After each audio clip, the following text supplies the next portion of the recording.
இப்ப நீங்க நம்ம பார்த்தோம்னா எதிர்க்கட்சி தலைவர் சனாதன தர்மத்தை ஒழிப்போம் அப்படின்னு சொல்லியிருக்காரு. சனாதனம்னா என்னன்னே அவருக்கு தெரியாது. சனாதன தர்மத்தை அவர் ஒழிக்கணும் அப்படின்னு சொல்லியிருக்காரு.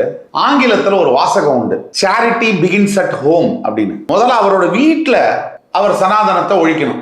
அவர் வீடு பூரா சனாதனத்தை வச்சுட்டு சட்டசபையில கண்ணாடியை போட்டுக்கிட்டு சனாதனம் ஒழியும்னா என்னங்க நியாயம்? தவிர சனாதனத்தை ஒழிக்க முற்பட்டவர்கள் பல மன்னர்கள், திப்பு சுல்தான் போன்ற பல அரசர்கள், இவரை விட 10,000 1,00,000 மடங்கு சக்தி வாய்ந்தவர்கள் எல்லாம் பார்த்தாங்க, ஒன்னும் பண்ண முடியல. அது சனாதனம்னா அர்த்தமே நிரந்தரம்னு அர்த்தம். சனாதனம்னா சம்ஸ்கிருத வார்த்தைக்கு அர்த்தம் என்னன்னா நிரந்தரம்னு அர்த்தம், பர்மனன்ட்னு அர்த்தம். அதை அழிக்கவே முடியாது. இவர் சொல்றது எவ்வளவு வேடிக்கையா இருக்குன்னா, மூச்சு காத்தையும் வானத்தையும் தண்ணீரையும் மலையையும் நெருப்பையும் நான் அழிச்சிடுவேன் அப்படின்னா அவரு ஏதாவது பிரச்சனையில பேசுறாரா இல்ல கேட்கிற நாம ஏதாவது பிரச்சனையில இருக்கோமான்னு கூட தெரியல.